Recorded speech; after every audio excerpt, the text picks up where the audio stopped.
Olá, bom dia a todos. Eu me chamo Gustavo Nascimento, sou assessor de comunicação da empresa Mato Grossense Tecnologia da Informação e o apresentador da 13ª edição do MTI Tech Talk. O evento de hoje conta com a participação ilustre da professora Mara Florencio e ela vai falar sobre contratações, dispensa de licitação, INEX e diferença das leis 866 e 14133 de 2021. Esses assuntos são assuntos fundamentais no nosso dia a dia, porque tanto no trato com clientes, para novas parcerias, para poder vender melhor os nossos produtos, firmar nossos novas parcerias, novos acordos com outras estatais, com empresas públicas também, com empresas da iniciativa privada, e às vezes a gente se confunde muito. Então, a professora Mara, que é uma das especialistas nesse assunto em todo o país, vai poder dar uma ajuda na gente nesse sentido e iluminar esse caminho para esse já quase 2022, a gente pretende ficar ainda mais forte. Alguns recados.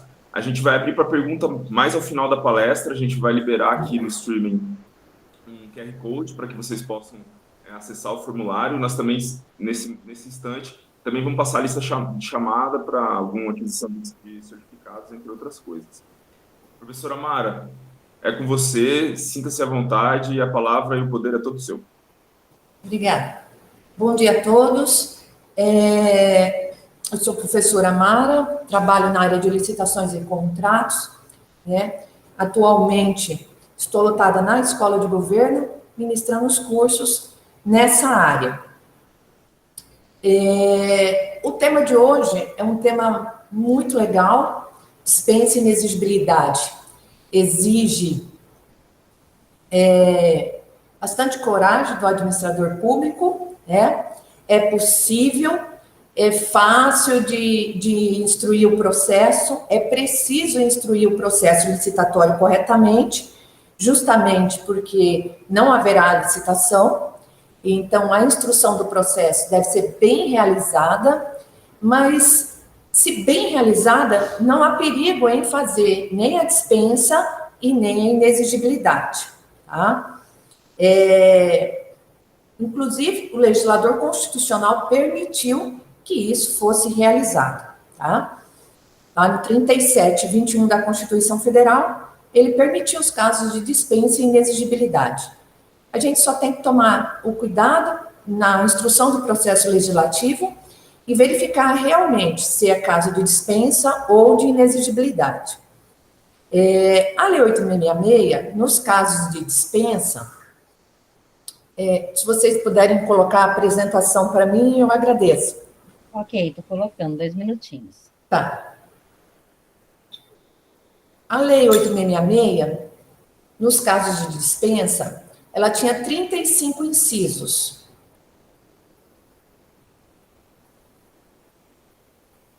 Então, ela tinha 35 formas de a gente contratar sem licitação, né? Nesse primeiro slide eu deixei o meu e-mail, se alguém precisar e quiser mandar algumas dúvidas depois eu respondo, não tem problema nenhum, tá? Na Lei 14.133, que já está em vigor desde o dia 1º de abril desse ano, a gente tem mais ou menos aí umas 28 hipóteses de dispensa de licitação. E na inexigibilidade, que na Lei 8.666 a gente tinha 3 hipóteses de inexigibilidades, na nova lei a gente vai ter 5 hipóteses de inexigibilidade, tá? A nova lei já está em vigor, ela vai revogar a 10.500, quando ela se tornar obrigatória daqui 2 anos, porque a gente está num período de vacatio legis optativo. Nesse período de 2 anos, a gente pode utilizar a 10.520, a gente pode utilizar a Lei 8.666 e a gente já pode começar a utilizar a Lei 14.133. Então, é um período aí optativo. Quando se tornar obrigatório a 14.133, a Lei 8.666 será revogada, a 10.520 também será revogada, e a lei do RDC também será revogada, tá? A 13.303, que é a lei das estatais, das empresas públicas, não será revogada, tá? Ela continua em vigor. A 13.303 nem poderia ser revogada, porque é uma lei extremamente nova, né? Com institutos de governança, com elaboração de estudos técnicos preliminares, é uma lei célere, é uma lei mais rápida em comparação com a Lei 8.666, e a 14.133 também veio muito nesse sentido, de se tornar uma lei mais rápida, tá? De se tornar uma lei com instrução processual, né? Mais fácil, com gestão com gerenciamento de risco, com matriz de risco, com outros instrumentos que vão ajudar a administração pública. Então, a 14.133 é uma lei que está, assim, em consonância com a 13.303, nessa mesma linha de celeridade, de boas práticas, de governança, de estudos técnicos preliminares, de gerenciamento de risco, de matriz de risco como instrumento contratual. Então, tem várias novidades na 14.133 que a gente vai precisar aprender a utilizar, mas que vai ser bom para a administração pública, porque a administração pública precisa se tornar um pouquinho mais rápida nas contratações, tanto na dispensa, quanto na inexigibilidade, quanto na licitação. A gente tem que trabalhar muito o gerenciamento de risco, porque a gente não pode mais errar nas licitações mais simples. A gente tem que começar a gerenciar os riscos daquilo que não deu certo na licitação passada, e a gente não pode mais cometer os mesmos erros nas mesmas licitações. Eu brinco até assim no curso. A gente não pode errar na licitação do copo, como a gente erra no copo descartável, como a gente erra toda vez que a gente vai licitar. Ou em outras licitações que são mais complexas, como manutenção predial, outsourcing de impressão, aquisição de imobiliário, e outras licitações sempre acabam dando problema para a administração pública. Então, a gente tem que se preparar para esse momento. A lei deu esse período para a gente se preparar, esse pacote legislativo de 2 anos, para a gente se preparar para começar a aplicar a 14.133. Eu acredito muito nessa lei, ela não é perfeita, como já disse o Luiz Maurício, que eu citei aí, mas ela representa um avanço gigantesco, sim, em relação à Lei 8.666. Então, tem muita coisa boa nessa lei e a gente precisa aprender a usar, tá? Então, nós vamos falar especificamente da dispensa e da inexigibilidade de licitação na 14.133. Lógico, não dá para falar de todas as hipóteses da dispensa e da inexigibilidade, até dá, porque são 5 hipóteses só. Mas da dispensa, não teria como eu conseguir falar de todas as hipóteses, porque eu já falei para vocês, na Lei 8.666 era 35 hipóteses, mais ou menos, e agora a gente tem na 14.133 mais ou menos 28 hipóteses de dispensa de licitação. Então, nem daria para falar de todas, tá? A gente vai falar de algumas. E da instrução do processo também, a gente pode falar um pouquinho da instrução do processo, mas é uma lei muito legal e eu acredito que vai dar muito certo na administração pública, tá? Aí a gente pode ir para frente. Esse desenho representa uma coisa muito legal. Ele caiu no grupo dos professores do ENAP e a gente acabou não descobrindo quem é o autor, né? Mas depois o Davidson Barcelos até publicou no blog dele o Licitante, né? No site O Licitante.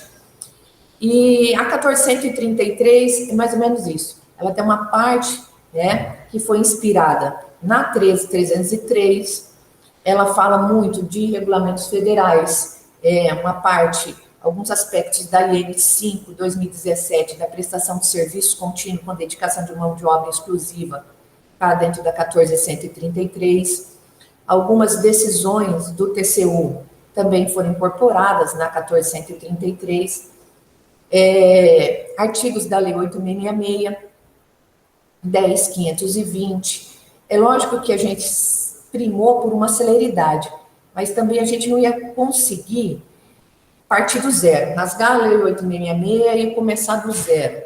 Então, eu acredito que o legislador aperfeiçoou aquilo que já dava certo na Lei 8.666, incorporou novas decisões, celeridade, regulamentos federais, tudo para tentar incorporar essas novidades e essa celeridade na 14.133, né? Tem muita gente que fala, o professor Rafael Carvalho fala isso, que a 14.133 é um museu de grandes novidades, né? E que, na realidade, a grande novidade mesmo da 14.133 seria o diálogo competitivo, né?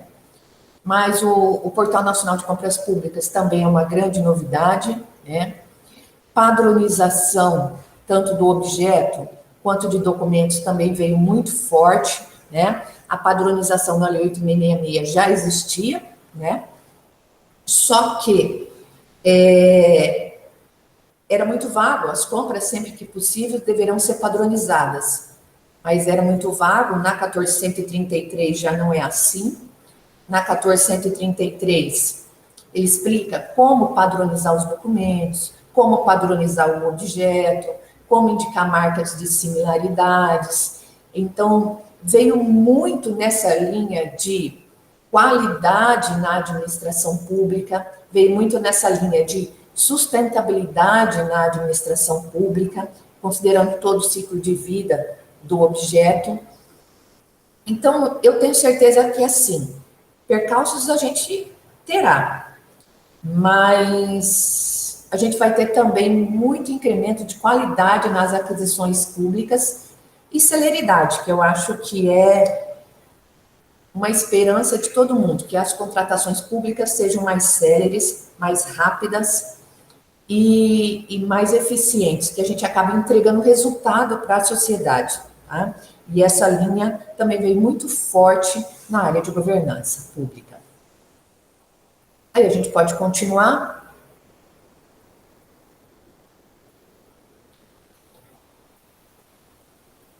Qual é a diferença? O dever constitucional de licitar, eu falei para vocês, o 3721 da Constituição Federal, né? Já falar que ressalvados os casos especificados na legislação, né? Compras, serviços e obras deverão ser sempre licitados. Os casos ressalvados na legislação são os casos de dispensa e de inexigibilidade, né? Na dispensa de licitação, o nome até fala, é dispensável a licitação. Eu poderia até realizar a licitação, mas ela é dispensável. O legislador optou por dispensar a licitação, em virtude do seu baixo valor, ou em virtude de uma contratação mais específica, ou em virtude de uma emergência. Tem 28 hipóteses de dispensa, mais ou menos 28 hipóteses de dispensa de licitação, né, na 14.133. As hipóteses de dispensa de licitação, elas são taxativas, ou seja, eu só posso dispensar a licitação quando o meu caso concreto encaixa perfeitamente, né, no inciso respectivo da lei. Então, eu tenho que verificar se o que eu quero contratar de forma direta, tá, e por dispensa de licitação, eu tenho essa hipótese prevista na lei. Então, esses são os casos de dispensa de licitação na 14.133. E a inexigibilidade de licitação? A inexigibilidade de licitação, ela é inviável, tá? Eu não consigo ter a competição, ou porque o fornecedor é exclusivo, ou porque o serviço é exclusivo, tá? Ou porque é o setor artístico, e o setor artístico, o critério é subjetivo na escolha, ou porque eu tenho uma locação de um imóvel ou uma aquisição de um imóvel na nova lei de licitações, ou porque eu vou realizar também o credenciamento, que o credenciamento é uma inexigibilidade, a gente fala uma inexigibilidade invertida. Ao invés de eu precisar de uma pessoa, eu vou precisar de todas as pessoas que prestem o serviço. A gente vai chegar mais para frente. Então, eu tenho que ficar de olho justamente nisso que a Constituição Federal falou, que eu posso contratar, fazer a contratação direta por dispensa e por inexigibilidade e exigir a capacidade técnica e a capacidade econômico-financeira indispensáveis à garantia do cumprimento da obrigação. Isso aqui é muito importante, eu gosto bastante desse inciso do 3721. Por quê? Porque, normalmente, a dispensa, principalmente se ela for de pequeno valor, e se ela for uma aquisição ou uma entrega imediata, eu tenho que realizar o procedimento formal da dispensa, cumprir realmente o que determina a lei na formalização do processo licitatório, mas eu tenho que verificar se a exigência de qualificação técnica e econômica está intrinsecamente ligada à execução do objeto. Né? Por quê? Eu não posso ir lá no edital do pregão e copiar toda a qualificação técnica ou qualificação econômico-financeira, ou ir lá na Lei 8666 e olhar a parte de habilitação na Lei 8666 e colocar dentro do processo de dispensa e de inexigibilidade. Por quê? Tá? Porque existe um limite, esses processos normalmente são mais leves, são mais rápidos, isso não significa que não tenha formalidade. Eles serão formalizados, tá? Terão a instrumentalização do processo, mas isso não significa que eu preciso pedir tudo. Tá? Normalmente eu pergunto para os servidores assim, mas por que você pediu tudo isso aqui no documento de habilitação? Aí eles falam assim, professora, para não errar, eu fui lá na lei, peguei toda a parte de habilitação, copiei, colei e coloquei aqui dentro. Já errou. Porque a lei não fala para você pedir tudo. O 3721 da Constituição Federal está dizendo aí para a gente, tá? Somente permitirá as exigências de qualificação técnica e econômica indispensável à garantia do cumprimento das obrigações. Tá? Então, eu só vou pedir aquilo que está intrinsecamente ligado ao objeto. Tá? E a regularidade fiscal, trabalhista e social, como é chamada hoje na 1433. Isso a Constituição Federal não falou nada. Tá? E a gente vai ver que a gente tem que seguir o que determina a lei. Mas a qualificação técnica e a econômica, somente as indispensáveis. Tá? Podemos ir para frente.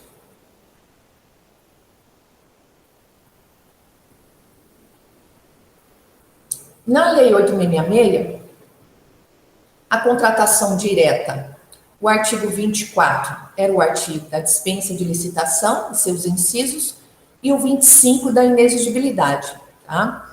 Na nova lei, o 75 e o 76 ficaram com as hipóteses de dispensa, e o 76, ele versa da alienação de bens móveis e imóveis, né? E a eles relacionadas. E o 75, tá? Ficou dividido em 16 incisos, sendo que o inciso 4 é dividido em 13 alíneas. Então, há pelo menos aí 28 hipóteses de dispensa de licitação apenas no artigo 75. E a gente sabe que lá no 24, a gente tinha mais ou menos 35. Isso não estou considerando nem o artigo 76. Tá? E o artigo 74 da 1433 é que ficou com a inexigibilidade de licitação. Tá? Então, a gente pode ir para frente.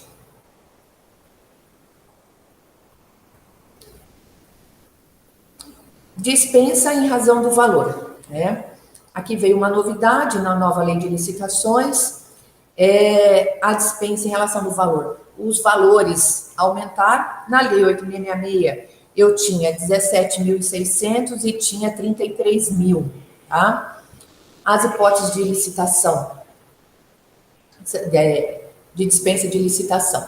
Estão no artigo 75, e o 75, inciso 1, fala: para a contratação que envolva valores inferiores a R$100 mil, no caso de obras e serviços de engenharia ou de serviços de manutenção de veículos. Então, qual é a novidade aí? Aumentou o valor da dispensa, que era o antigo 24, inciso 1, tá? E entrou a manutenção de veículos automotores, o que a gente não tinha na Lei 8.666. Então, a dispensa em razão do valor aumentou consideravelmente, os valores ficaram os mesmos da 13.303, 100 e 50 mil, respectivamente, né? E incluiu a manutenção de veículos automotores. Isso é uma grande novidade na dispensa em razão do valor. E aí a gente pode ir para o inciso 2, para a contratação que envolvam valores inferiores a R$50 mil, no caso de outros serviços e compras.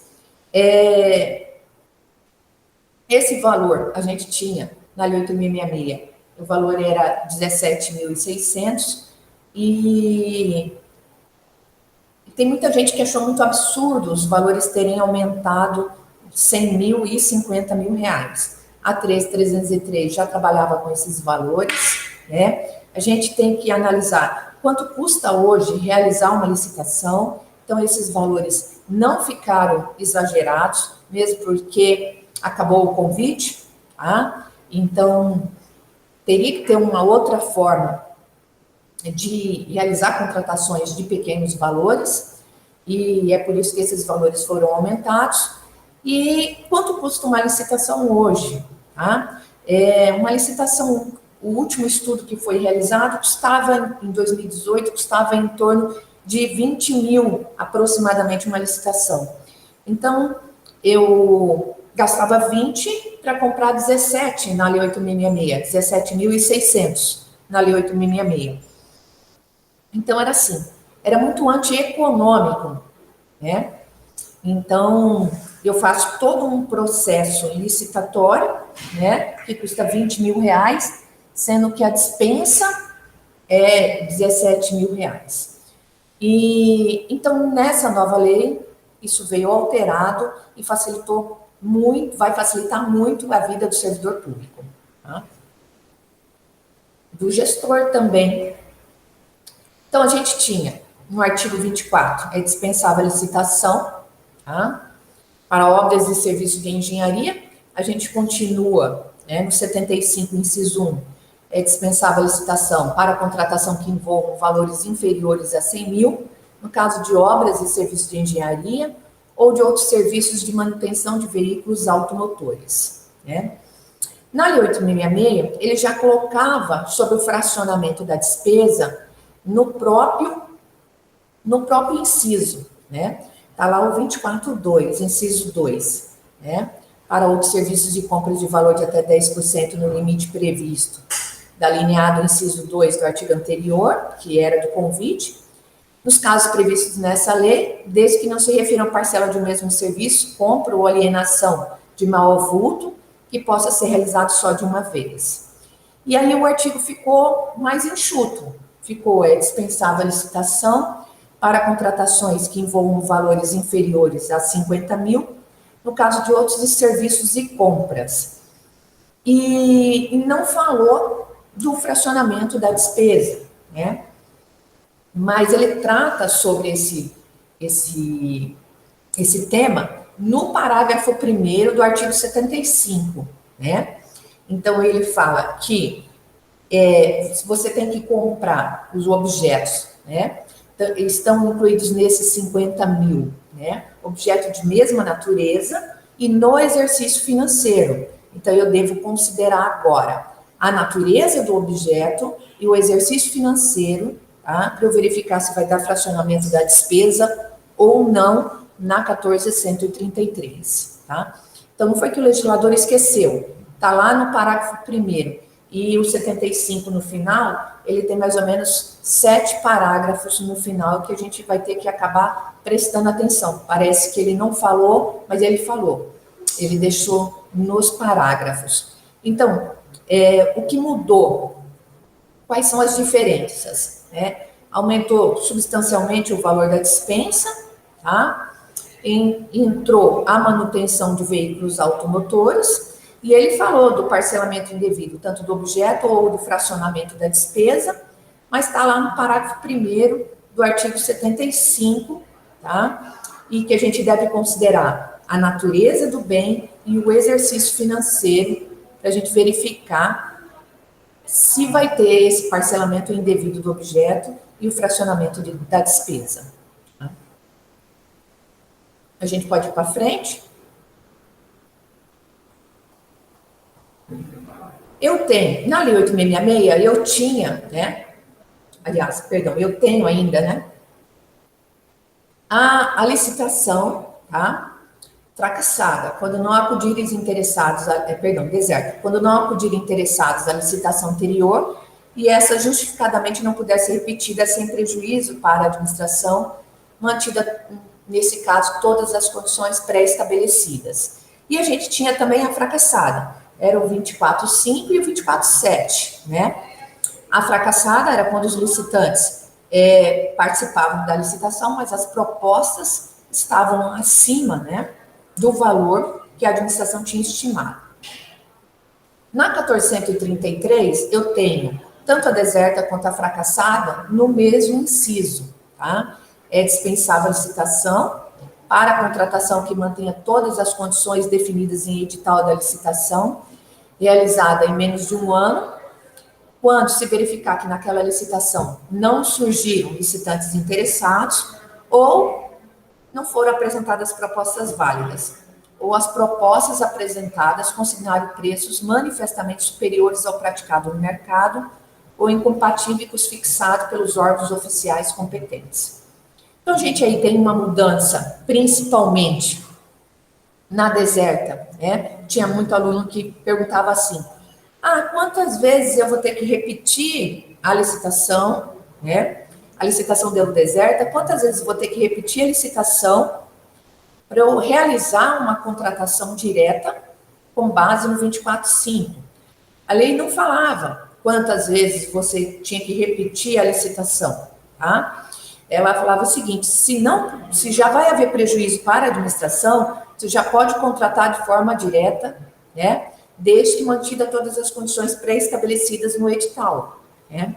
E o 75 veio de uma forma diferente, tá? Por quê?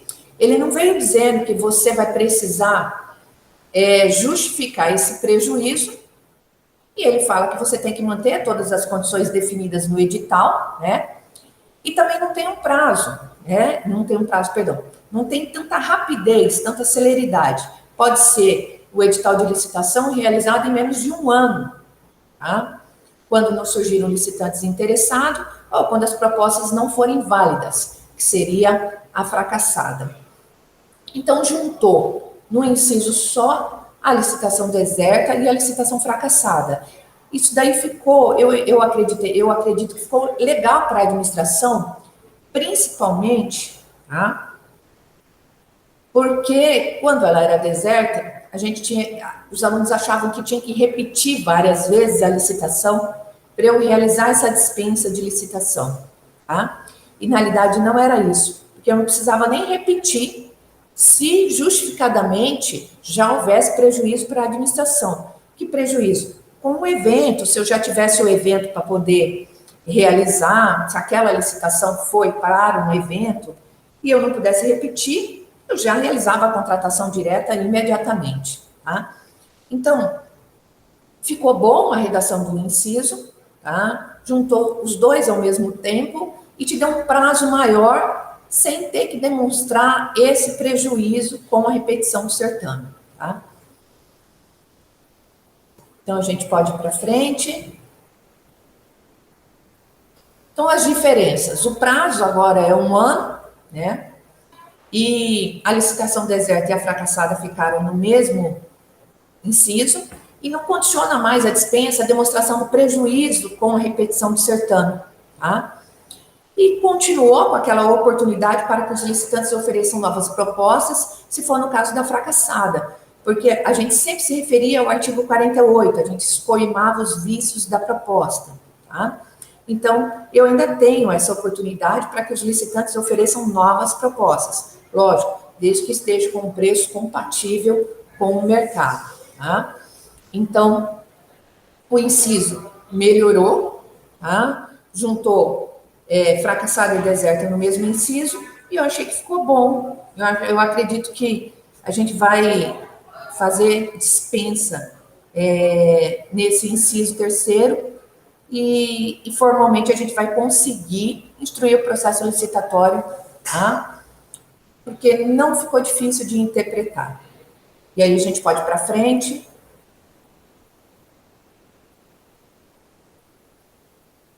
A dispensa em razão da emergência, tá? Essa modificou bastante, tá? Ah, professora,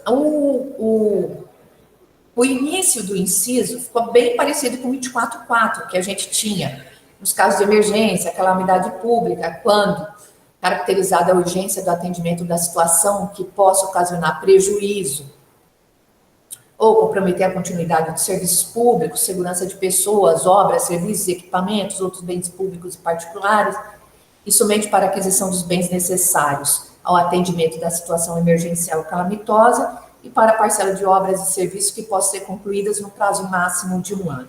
Então, obras e serviços, até aí, praticamente a mesma redação do 24.4 da Lei 8.666, né? Só que antes o prazo máximo era 180 dias, tá? Contado da data da ocorrência da emergência e da calamidade. E a gente também não podia prorrogar os contratos, tá? Só que o que a gente fazia? Quando dava 180 dias e a situação calamitosa continuava, eu até brincava nos cursos assim, fecha caixão. A gente fechava aquele processo e abria um outro processo de dispensa emergencial por mais 180 dias, já que a situação emergencial continuava. E a gente acabava recontratando a mesma empresa que tinha sido contratada para a situação emergencial. Então, eu ficava 180 dias com uma empresa, eu fechava aquele processo administrativo, abria um outro, formalizava de novo, porque eu não poderia prorrogar, e a situação emergencial continuava. E aí eu ficava mais 180 dias com a outra, com a mesma empresa. Ou seja, eu acabava ficando 1 ano com a empresa. Isso quando eu não ficava mais de 1 ano, tá, com a mesma empresa. Por quê? Em 1 ano eu não conseguia fazer a licitação, e aí eu fechava aquele processo, segundo processo de contratação emergencial, e abria o terceiro processo de contratação emergencial, tá? E agora? Agora o legislador deu um prazo maior para a contratação emergencial, né? Ela tem que ser concluída num prazo de 1 ano, mas ele vedou a prorrogação dos respectivos contratos e a recontratação da empresa já contratada com base nesse inciso. Então, ele quis o quê? Celeridade. A celeridade. Eu não posso ficar com uma contratação emergencial, tá? Mais de 1 ano e não realizar a licitação, tá? Mesmo porque o princípio da celeridade veio reforçado nessa lei, interesse público, celeridade, essa lei tem 22 princípios e ainda reforça alguns princípios que já são constitucionais justamente para isso, para que a gente observe esses princípios, né, e consiga realizar a licitação no prazo máximo de 1 ano, tá? Ou consiga terminar o serviço ou a contratação emergencial no prazo máximo de 1 ano, tá? Então, eu tenho que tomar um cuidado, porque agora eu não vou poder mais recontratar a empresa já contratada com base no disposto nesse inciso, tá? Então, essa dispensa mudou bastante e eu tenho que tomar um cuidado com a dispensa em relação à emergência. A gente pode ir para frente. E o que é considerado emergência? Tá? Se eu não conseguir terminar a licitação de serviços contínuos com dedicação de mão de obra exclusiva, principalmente limpeza, vigilância, cooperagem, né? E aí eu não realizo a contratação emergencial, tá? Ele colocou que no parágrafo 6º, que para fins do inciso 8º, considera-se emergencial a contratação por dispensa, com o objetivo de manter a continuidade do serviço público, né? O Jacobi já falava bastante isso, eu não posso penalizar a sociedade pela desídia da administração que não conseguiu licitar no prazo, seria penalizar a sociedade 2 vezes se eu não pudesse realizar a contratação emergencial, né? Mas ele falou, deverão ser observados os valores praticados pelo mercado, adotadas as providências necessárias para a conclusão do processo licitatório, sem prejuízo da apuração da responsabilidade dos agentes públicos que deram causa à situação emergencial. Tá? Então, essa situação é emergencial, em virtude de manter a continuidade do serviço público, tá? Ela vai demandar uma apuração da responsabilidade. Na Lei 8.666, já tinha uma apuração da responsabilidade, né? Mas era de forma mais leve, era mais indicado nos pareceres jurídicos, né? Agora não, agora a lei veio e determinou, tá, que essa situação, essa apuração da responsabilidade, né, que se verifique quem deu causa a essa situação emergencial, quem que não planejou, quem não concluiu a licitação no prazo correto. Tá? Então, por isso, mais uma vez, que essa dispensa vai demandar um pouquinho mais de cuidado da administração pública. E aí a gente pode ir para frente. Não são casos mais de licitação, tá? Compra ou locação de imóvel, porque ela virou inexigibilidade, né? Contratação de remanescente de obra, serviço ou fornecimento em consequência de rescisão contratual, desde que atendida a ordem de classificação da licitação anterior e aceita as mesmas condições oferecidas pelo licitante vencedor, inclusive quanto ao preço. Esse era a redação do inciso 2411 da Lei 8.666. Não são mais casos de dispensa de licitação, porque na realidade nunca foram. Porque quem participou da licitação, né, ele é o segundo colocado, ele é o terceiro colocado. Então, ele participou da licitação, né? Lógico que vai continuar com aquela sequência de eu chamar o segundo colocado no preço do primeiro, para eu evitar conluio, né? Mas não é mais caso de dispensa de licitação, porque tinha muito servidor público que ele começava a instruir esse processo, né? E ele queria fazer tudo de novo, projeto básico, tudo de novo, pesquisa de preço, às vezes a pesquisa de preço vai ser realmente necessária, mas ele começava desde o projeto básico, sendo que já tinha sido realizada uma licitação. Tá? Então, acabava nem aproveitando os documentos que estavam dentro do próprio processo licitatório. Tá? E a gente pode ir para frente, tem mais um caso também, que não é mais dispensa de licitação. Tá? A contratação de organização social. E, então, a lei, nesse sentido, ela veio leve, ela veio legal, porque tirou algumas coisas que a gente só repetia, tá? E a gente pode ir para frente. A inexigibilidade. Tá? A inexigibilidade está no artigo 74, ficou muito legal esse artigo também. Agora a gente tem 5 hipóteses de inexigibilidade de licitação, tá? E mesmo a inexigibilidade é totalmente diferente da dispensa, tá? Por quê? Porque o seu rol, primeiro, ele é exemplificativo, vai poder ter situações em que, outras situações que a lei não relacionou e que a inexigibilidade também vai ser possível. E mesmo que eu quisesse realizar a licitação, né, ela estaria fadada a um insucesso, por força da própria inviabilidade de competição, tá? Ou pelo fornecedor ser exclusivo, ou pelo serviço ser exclusivo, tá? Ou por ser uma hipótese de locação de imóvel, ou por ser uma hipótese de credenciamento, tá? Então, mesmo que eu quisesse, tá, a licitação estaria fadada ao insucesso, pela própria inviabilidade de competição, tá? E a gente pode ir para frente. E a inviabilidade de competição, às vezes não significa, né, que eu tenha só um setor artístico, ou que eu tenha só uma contratação de um serviço técnico de natureza predominantemente intelectual, né? Então, como é que ficou? O rol é exemplificativo, é inexigível a licitação quando inviável à competição, em especial nos casos de, né? Então, a gente só tinha 3 incisos, agora a gente tem 5 incisos, né? E ainda tem umas alíneas.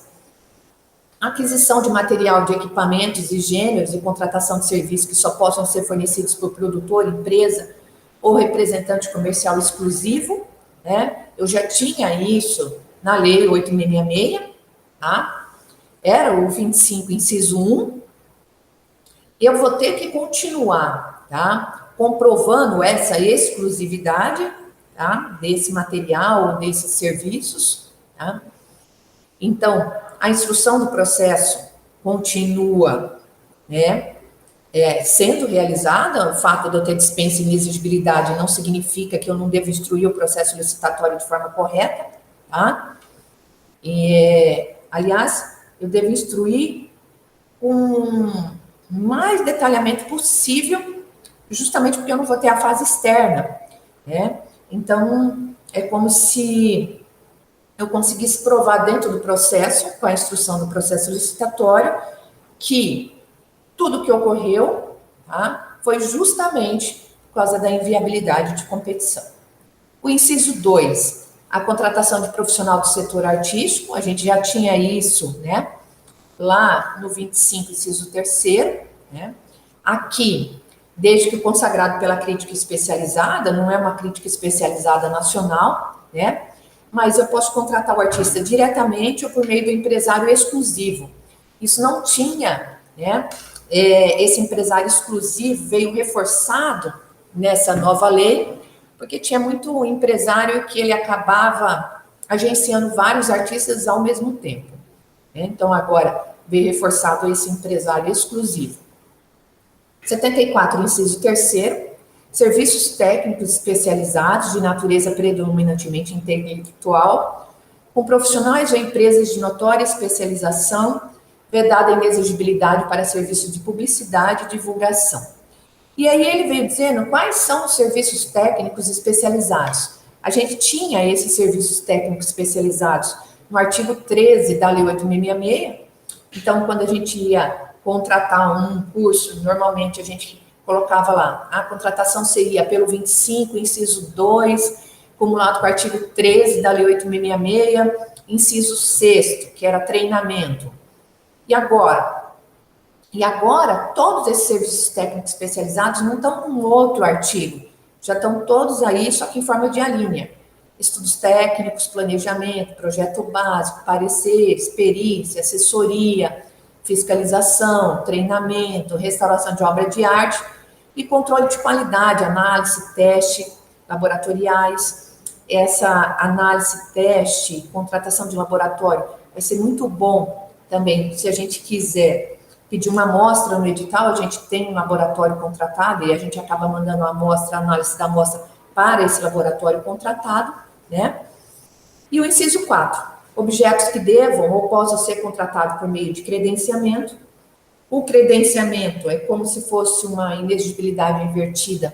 Eu vou precisar de todos que tenham a qualificação técnica necessária para a execução do objeto, né? Então, é como se eu credenciasse, por exemplo, vários médicos oftalmologistas, né? E você vai no Detran renovar sua carteira, e ele te dá uma lista de médicos oftalmologistas, e você escolhe aquele mais próximo à sua casa, porque ele é um médico credenciado pelo Detran, né? Aquisição e locação de imóvel era um caso de dispensa de licitação, agora é um caso de inexigibilidade. Por quê? As características de instalação, de localização, vão tornar necessária a sua escolha. Normalmente, essa era a justificativa, só tinha um imóvel que atendia a administração, ou porque era mais próximo da própria administração, ou pelo tamanho do imóvel, ou pela infraestrutura do imóvel, aquele imóvel era o único capaz de atender à administração. Então, se ele é o único capaz de atender a administração, ele é um caso de inexigibilidade. Então, ele entrou para dentro dos casos de inexigibilidade de licitação na 14.133. Então, ficou muito legal trazer a locação para cá. Tá? A gente pode ir para frente. essa lei trouxe muita celeridade, ela trouxe ela baseia muito em eficiência, tá? Então, eu preciso buscar a contratação, a melhor contratação, considerando todo o ciclo de vida também do objeto, com o menor preço. Então, sempre foi o melhor, menor preço, independente se eu estou numa dispensa, se eu estou numa inexigibilidade, se eu estou num processo de contratação pública, que vai acabar gerando uma sessão pública à licitação. E essa lei veio muito nesse sentido de sustentabilidade, de inovação, veio muito forte a inovação, com o procedimento de manifestação de interesse, veio muito forte a inovação com o diálogo competitivo. Então, vai ser uma lei que a gente vai ter que aprender a utilizar, mas ela veio num sentido diferente da Lei 8.666, tá? Então, ela é um pouco mais arrojada, talvez nem tanto quanto os doutrinadores esperavam, mas a gente vai ter que aprender a utilizar, e eu acredito que vai dar muito certo, principalmente as grandes novidades para mim dessa lei, o Portal Nacional de Compras Públicas, o diálogo competitivo, o próprio PMI, a gente já tem na 13.303 o PMI, mas na Lei 8.666 a gente não tinha. Então, inovação, celeridade e eficiência para mim, é o que define essa nova lei de licitações e contratos, tá? É lógico que a gente ainda vai precisar, né, aprender com os nossos erros, né, e aí a gente precisa realizar o gerenciamento de risco, e a gente também vai precisar aperfeiçoar os nossos acertos. A gente acerta muito também dentro da administração pública, e a gente acaba não divulgando todos os nossos acertos. A gente fica mais focado nos nossos erros, né? Mas eu acredito que vai ser uma lei que vai trazer muita celeridade e eficiência para a administração pública. E o processo de instrução, tanto da dispensa quanto a inexigibilidade, né? Eu vou ter que verificar se essa contratação está no plano anual de contratações, eu vou ter que verificar se você fez o documento de formalização da demanda, né? O documento de formalização da demanda ou o documento de oficialização da demanda, como o pessoal da TI gosta de falar. É um documento que vai substituir a antiga CI,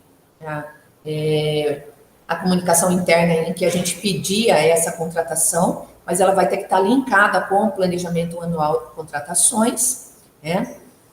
Eu vou ter que fazer o termo de referência ou o projeto básico, tá? O ETP, se houver necessidade, tá? Eu vou ter que fazer o ETP, o estudo técnico preliminar, né? É lógico que se for uma contratação emergencial, às vezes não vai dar tempo de eu fazer o estudo técnico preliminar, ou eu vou fazer um estudo técnico preliminar mais simplificado, com os itens obrigatórios, tá? Mas vou precisar da formalização. Vou ter que realizar a pesquisa de preço, a gente sabe que a pesquisa de preço é fundamental, tanto na dispensa, quanto na inexigibilidade, ou quanto no processo de contratação pública. Então, vou ter que realizar também a pesquisa de preço, tá? Esses são os instrumentos. A gente sabe que a gente vai ter que estar, todas as contratações vão ter que estar alinhadas no plano anual de contratações, porque ele veio como um instrumento de governança nessa nova lei, né? E está todo linkado com o planejamento estratégico. Então, de agulha a avião, né, tem que passar pelo planejamento estratégico. Lógico, às vezes não vai estar no plano anual de contratações, se for uma dispensa em virtude da emergência, tá? Mas se for outras pequenas dispensas em razão do valor, ele já vai estar planejado no plano anual de contratações. Então, a gente vai planejar esse ano tudo aquilo que a gente quer comprar no ano que vem, né? A administração pública imprimir mais qualidade nas suas contratações e no seu planejamento, tá? Eu vou deixar aí para vocês as referências bibliográficas, tá? Não é difícil realizar a instrução do processo licitatório. e é muito necessário. Tá? Aí, se vocês tiverem perguntas, eu estou à disposição de vocês, né? Tentei ficar aí dentro do tempo que foi concedido. Professora, muito obrigado aí pela sua participação. Algumas pessoas estão participando pelo Meeting e outras pelo streaming. A gente já vai disponibilizar aqui o QR Code para quem está disponibilizando, quem está participando pelo streaming fazer as perguntas, mas aqui pelo Meet já tem a Keile Costa que está fazendo uma pergunta. Tá, pode falar. Para levantar a mão, na verdade. Tá. Bom dia, professora. Excelente a sua explanação. Obrigada. Sou a Keila aqui da Secretaria de Estado de Planejamento. Eu até coloquei no chat aqui.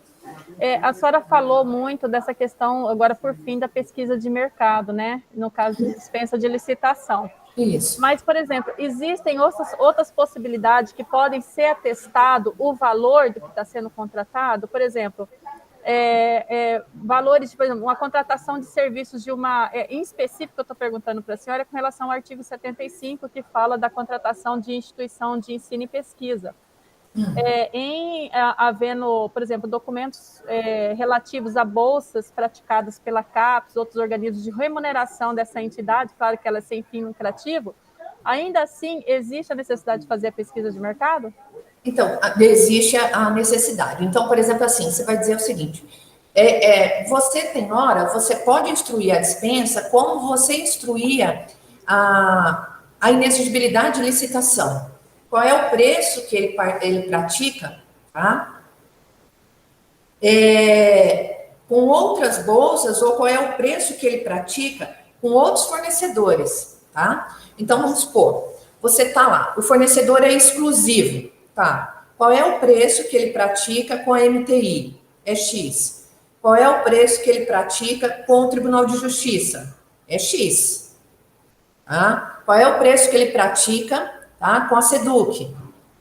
Então, você pode utilizar o preço que ele pratica com outros órgãos públicos, tá? Eu não tenho que necessariamente seguir à risca se não existe a forma de comprovação, né? Se a forma de comprovação é bolsa, e se eu tenho como provar que esse valor da bolsa está correto, tá? Eu posso instruir o processo de maneira a provar que o valor da bolsa está correto, não está acima do preço do valor de mercado. Tá? Professora, fazendo um paralelo com a lei de licitações hoje, né, essa antiga lei, esse requisito também se faz necessário? Por exemplo, então, no caso, eu poderia solicitar para a própria instituição que ela nos encaminhe, por exemplo, outros contratos firmados para que ateste que o valor praticado de mercado é aquilo. Isso também considera-se uma pesquisa de mercado, nesses termos? Sim, isso mesmo. Entendi. Isso mesmo. Tá? O fato de ser dispensa não significa que eu não devo instruir corretamente. A inexigibilidade é mais fácil. Talvez sim, porque é o preço dele e ele é fornecedor exclusivo com outros órgãos públicos. Mas se é dispensa, eu também consigo, né, provar que o preço dele é o preço praticado no mercado, tá?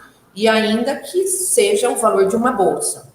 Tá? Muito bem, obrigada. Nada. Eu também vou disponibilizar para o pessoal do streaming, aqui no Meeting a gente já disponibilizou o link, o QR Code para vocês assinarem a lista de chamada e também requererem certificados, tá? Então, fiquem atentos.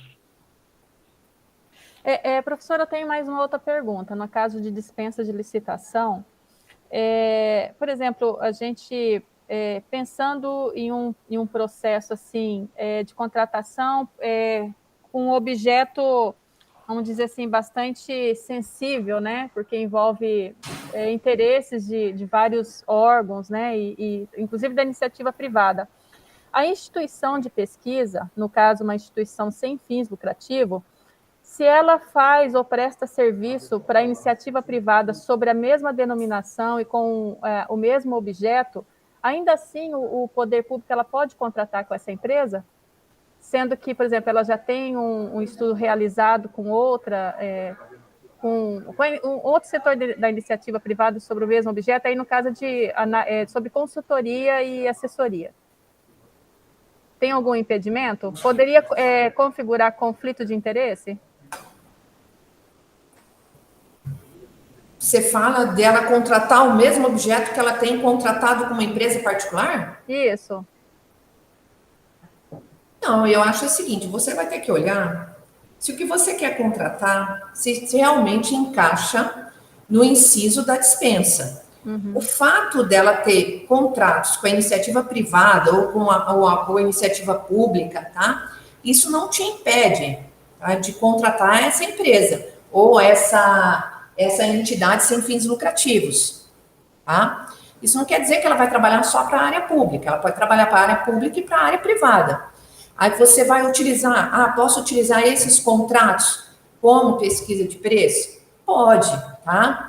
É lógico que vai ter que ter uma análise muito maior dessas contratações, uma instrução do processo mais detalhada, para que não haja dúvida que aquele preço é o preço praticado no mercado, tá? Para que não haja dúvida da pesquisa de preço e nem da instrução do processo, tá? Mas isso não significa que há conflito de interesse para ela trabalhar na área privada e na área pública ao mesmo tempo. Tá? Tá certo, excelente, muito obrigada.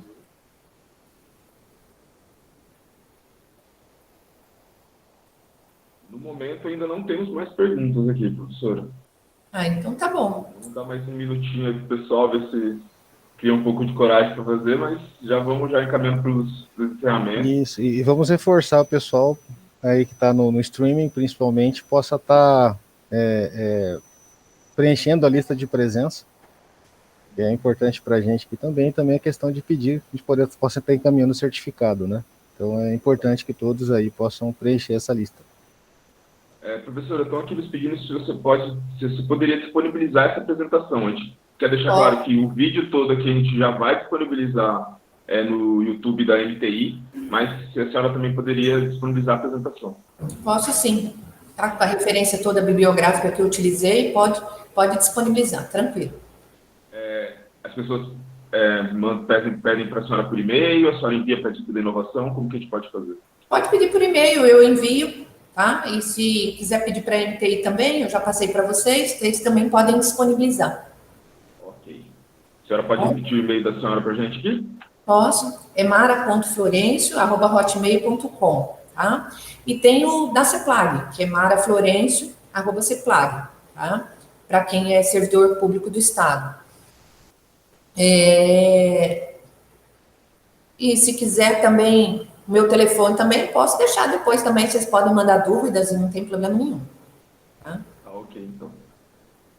Professora, muito obrigado pela participação, muito obrigado mesmo por disponibilizar o tempo para nos ensinar. Esse assunto é fundamental aí para o nosso dia a dia, pelo menos de vários setores aqui da MTI, e acredito que também de outros parceiros que também utilizem dessas ferramentas para realizar suas contratações e tudo mais. Então, acredito que nós iremos lhe convidar no futuro para outras conversas, outros bate-papos, mas desde já, muito, muito obrigado pela sua disponibilidade de tempo. Tá.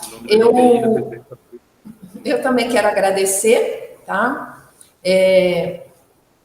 A MTI é muito ativa nesse aspecto e os servidores também da MTI fazem bastante cursos aqui na Escola de Governo, né? E a participação de vocês é muito efetiva. E quero agradecer vocês ao convite, o tempo foi curto, eu tentei ser mais rápida possível, tem várias outras hipóteses de dispensa, principalmente da dispensa, da inexigibilidade, acabei falando de todas. Mas da dispensa tem várias outras hipóteses de possibilidade da gente dispensar a licitação, né? Aqui na Escola de Governo, a gente já tem um curso da nova Lei de Licitações, da 1433, passando da fase de planejamento até a extinção do contrato, né? É um curso bem extenso. Esse ano, a gente já encerrou as turmas, mas eu acredito que no início do ano que vem, a gente vai fazer uma nova turma dessa nova Lei de Licitações. E o Governo do Estado também já editou 2 decretos, tá? Um sobre a dispensa e um sobre a inexigibilidade, é o decreto 1126 e o decreto 1131. Eles foram disponibilizados no Diário Oficial no dia 29/9, no dia 30/9. Então, a gente já pode começar a utilizar a dispensa e inexigibilidade aqui no estado de Mato Grosso.